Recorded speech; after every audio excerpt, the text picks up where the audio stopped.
की class first year के लिए एनिमल ब्रीडिंग एंड जेनेटिक्स की है, जिसके अंतर्गत आज का आपका टॉपिक है क्रॉस ब्रीडिंग। क्रॉस ब्रीडिंग का मतलब होता है कि दो अलग अलग नस्ल के शुद्ध नर और मादा पशुओं के बीच पारस्परिक सहवास कर संतान उत्पन्न करने को क्रॉस ब्रीडिंग कहते हैं। यानी दोनों नस्ल है जो अलग अलग है, नर अलग नस्ल का है, मादा अलग नस्ल का है, लेकिन दोनों नस्ल के पशु शुद्ध है और जब उनमें आपस में सहवास करवाकर संतान उत्पन्न की जाती है तो उसे क्रॉस ब्रीडिंग कहते हैं। यानी अलग अलग नस्ल के शुद्ध पशुओं के नर व मादा में पारस्परिक सहवास कर संतान उत्पन्न करने को क्रॉस ब्रीडिंग कहते हैं। एग्जाम्पल के रूप में अपन देखते हैं, शुद्ध राठी नस्ल की गाय का क्रॉस शुद्ध साहिवाल नस्ल के सांड से करवाया जाता है, तो इससे क्या होगा, एक नई नस्ल पैदा होगी या नहीं होगी। नई नस्ल जो भी पैदा होगी उस नस्ल में 50% लक्षण राठी नस्ल के होंगे और 50% लक्षण ही साहिवाल नस्ल के होंगे। तो इस प्रकार एक नई ब्रीड है जो पैदा होगी। तो क्रॉस ब्रीडिंग के माध्यम से नई नस्ल पैदा की जा सकती है या नई नस्ल पैदा करने के लिए क्रॉस ब्रीडिंग करवाई जाती है। क्रॉस ब्रीडिंग से सूअर व ब्रॉयलर में मांस उत्पादन बढ़ाया जा सकता है। जो सूअर के बच्चे होते हैं उनमें और जो मुर्गी के ऐसे चूजे या ऐसे अंडे को मतलब तो क्या है, अंडे से तो चूजे निकलेंगे, उनका लिए अपन ब्रॉयलर के लिए उनका पालन पोषण कर रहे हैं, चाहे लेयर के लिए कर रहे हैं, लेकिन अंडे से तो एक ही प्रकार के चूजे निकलते हैं। तो जो मुर्गी के चूजे होते हैं एक ब्रॉयलर प्रकार के होते हैं, एक लेयर प्रकार के होते हैं। तो ब्रॉयलर वाले जो मांस उत्पादन के लिए पाले जाते हैं और लेयर वाले हैं जो अंडे उत्पादन के लिए पाले जाते हैं। तो जो सूअर है उसमें और मुर्गियों के ब्रॉयलर में मांस उत्पादन बढ़ाने के लिए क्रॉस ब्रीडिंग करवाई जाती है, ताकि कम समय में ही अच्छा और ज़्यादा मात्रा में मांस प्राप्त किया जा सके। अब अपन पढ़ेंगे क्रॉस ब्रीडिंग के प्रकारों के बारे में। तो क्रॉस ब्रीडिंग के 4 प्रकार होते हैं, criss crossing, triple crossing, back crossing और टॉप क्रॉसिंग। जिसमें सबसे पहला प्रकार है आपका क्रिस क्रॉसिंग। इसमें क्या होता है कि दो अलग अलग नस्ल के शुद्ध नर और मादाओं को एकांतर रूप से सहवास कराते हैं। यानी जब दो अलग अलग नस्ल के शुद्ध नर और मादा पशुओं को एकांतर रूप से सहवास करवाते हैं तो उसे क्रिस क्रॉसिंग कहते हैं।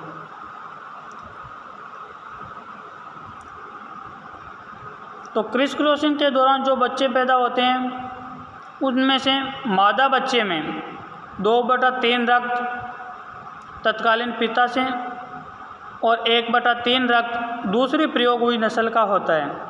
यानी जो 1% या 100% लक्षण है उसमें से 75% लक्षण जो तत्कालीन पिता लेंगे उसका होगा और उसमें से 1/3 पार्ट है वो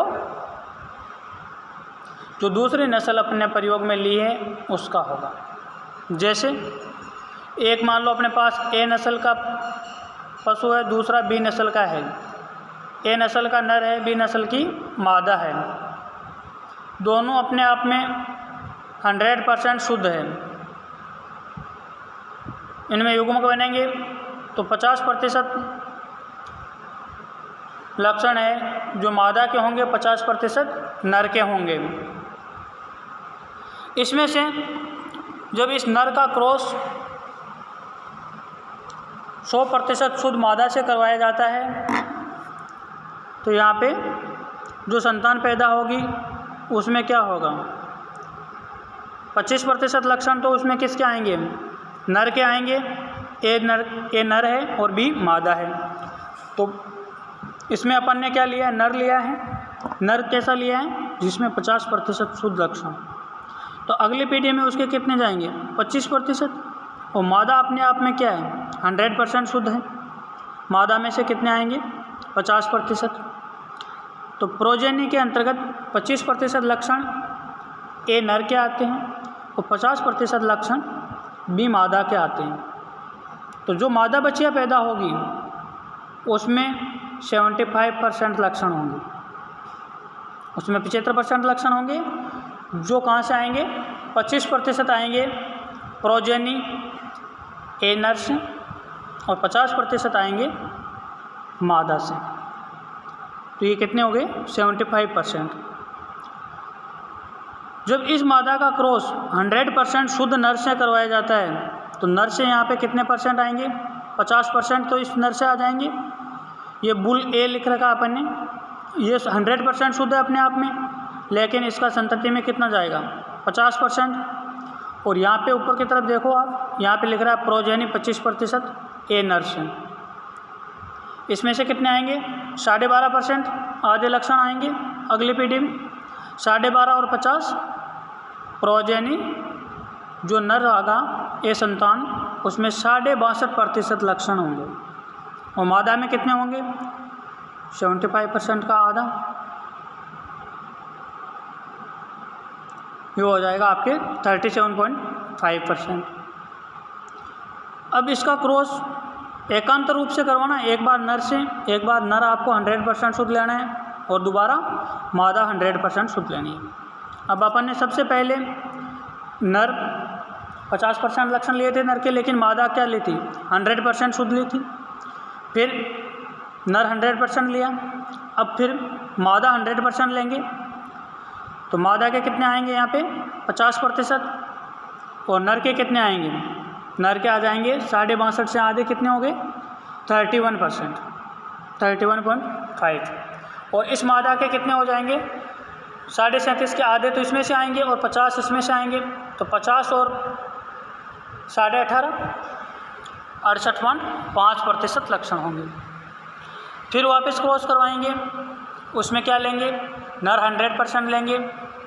तो नर में यहाँ पे कितने हो जाएंगे? 50% ये और 15% ये, तो 65.6% ये हो गया। मादा में कितने हो जाएंगे? 68 के आधे 34.4%। तो इस प्रकार से क्रिस क्रॉस होता है। ये आपके झमेला समझ में आए कि नहीं आए, इसको आप एक बार फिर मैं आपको बता रहा हूँ कि क्रिस क्रॉस का मतलब होता है कि दो अलग अलग नस्ल के शुद्ध नर और मादा पशुओं में एकांतर रूप से सहवास करवाया जाता है, तो उसको क्रिस क्रॉस कहते हैं। इसमें है जो कभी भी 50% और नर के और 50% मादा के लक्षण नहीं होंगे। क्यों नहीं होंगे? क्योंकि इसमें अपन क्या करवा रहे हैं? एकांतर रूप से सहवास करवा रहे हैं। एक बार अपने को मादा के 100% लक्षण लेने हैं और नर के 50% लेने हैं। दोबारा नर के 100% लक्षण लेने हैं और मादा के 50% लेने हैं। ऐसे करके अपने को यहाँ पे सहवास करवाना है इनमें निरंतर। और इससे जैसे अपन सहवास करवाएंगे तो ये अंतिम परिणाम अपने को इस प्रकार से प्राप्त होगा। दोनों नस्ल अलग अलग है, शुद्ध है, और उस शुद्ध नस्ल के नर और मादा पशुओं में एकांतर रूप से सहवास करवाया जाता है।